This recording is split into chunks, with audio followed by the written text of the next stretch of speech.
Welcome to a review of the perfect system of all four conjugations. Now we know that verbs have principal parts. Most verbs have four. So porto, portare, portavi, portatus. That long A shows us it's a first conjugation verb. Doceo, docere, docui, doctus. Long E shows us it's a second conjugation verb. Traho, trahera, traxi, tractus. Short E is the sign of a third conjugation verb. Audio, audire, audivi, auditus.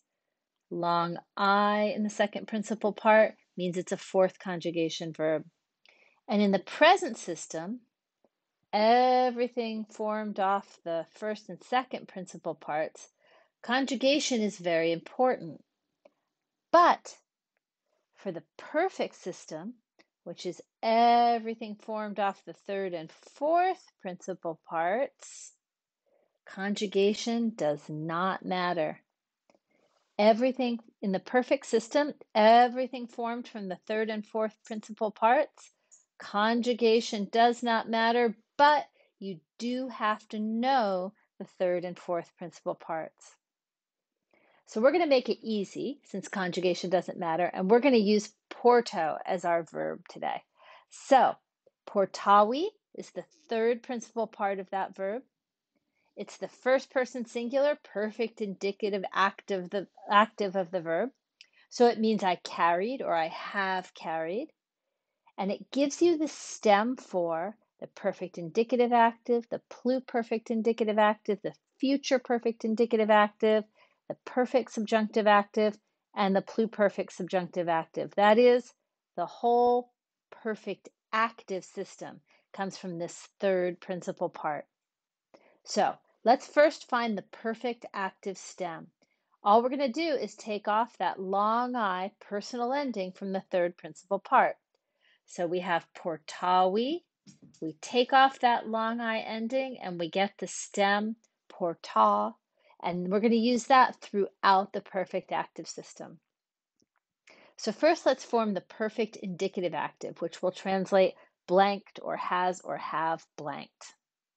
So to form the perfect indicative active, you take that perfect stem from the third principal part and you add personal endings that show you the person, number, and tense of the verb. So portavi, portavisti, portavit, portavimus, portavistis, portaverent. So there's that perfect stem, right? Plus personal endings, kind of funny looking ones in the perfect indicative active. E, isti, it, imus, istis, erunt.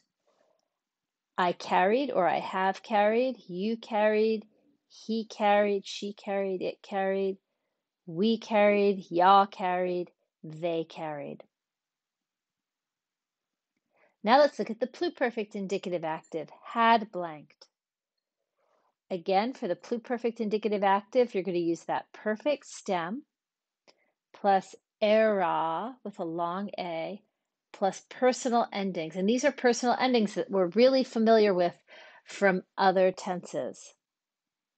Portaveram, portaveras, portaverat, portaveramus, portaveratus, portaverant.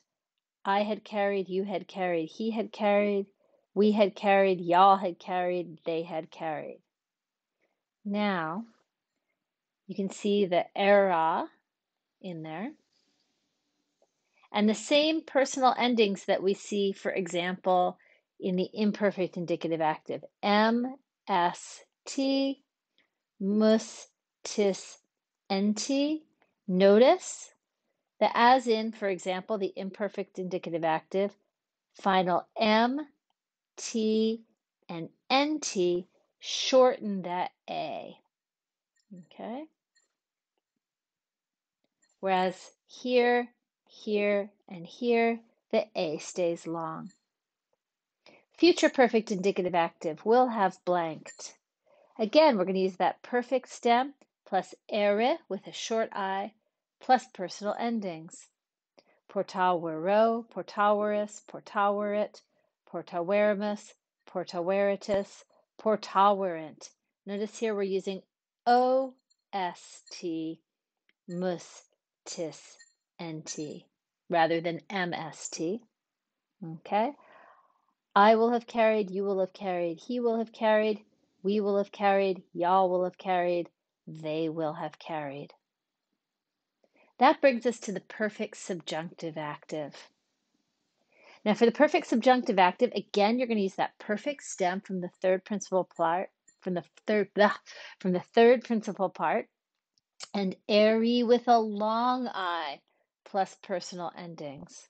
So portawerim, portaweris, portawerit, portawerimus, portaweritis, portawerint.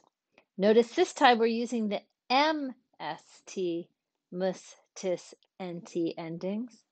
Notice too that final M, T, and NT shorten that long I.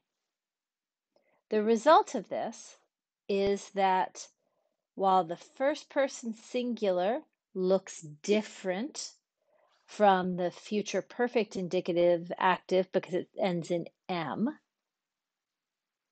and the second person singular and first person and second person plural look different just because of the long I, the third person singular and the third person plural of the perfect subjunctive active look just exactly like the third person singular and the third person plural of the future perfect indicative active. So be careful of those. Pluperfect subjunctive active. Again, take that perfect stem, add isse with a long E and personal endings. Portawissam, portawisses, portawisset, portawissamus, portawissatus, portawissent. So notice again, final M, T, and NT shorten that long E. Okay, so now we're going to move on to things formed from the fourth principal part, portatus, which is the perfect passive participle, so it's a verbal adjective. This ending changes to agree with nouns. It takes first and second declension endings. It means blanked or having been blanked. And it's used for the perfect indicative passive, the pluperfect indicative passive, the future perfect indicative passive, the perfect subjunctive passive, and the pluperfect subjunctive passive. That is the whole perfect passive system. So we'll start with the perfect indicative passive, was or were blanked or has or have been blanked. To form the perfect indicative passive, you take the perfect passive participle and add the present indicative of sum. Portatus sum, portatus est, portati summus, portati estus, portati sunt. I was carried, you were carried, he was carried, we were carried, y'all were carried, they were carried, or I have been carried, you have been carried, he has been carried. Note that I have done this. I've assumed that the subject is masculine. So portatus in the singular, portati in the plural. Okay. But if you have, for example, a feminine subject, it's going to have to end in short A in the singular, AE in the plural, so portatasum, portatai sumus. If you have a neuter subject, it's going to end in in the singular and short A in the plural. So portatum est or portata sunt for the neuter. Pluperfect indicative passive had been blanked. Now you're going to take that perfect passive participle and you're going to add the imperfect indicative of sum. Portatus eram, portatus eras, portatus erat, portati eramus, portati eratus, portati erant. Notice again, I've done this in the masculine. So I had been carried, you had been carried, he had been carried, we had been carried, y'all had been carried, they had been carried. Finally, for the indicatives, the future perfect indicative passive will have been blanked. Again, take that perfect passive participle and add the future indicative of sum. Portatus ero, portatus eris, portatus erit, portati eramus, portati eritus, portati erant. Again, I've done it in the masculine, okay? But that participle there has to agree with the subject in gender and in number. Perfect subjunctive passive. Well, if for the perfect indicative passive, what we used was the perfect passive participle plus the present indicative of some, what we use for the perfect subjunctive passive is the perfect passive participle and the present subjunctive of some. Portatus sim, portatus sis, portatus sit, portati simus, portati situs, portati sint, with the usual.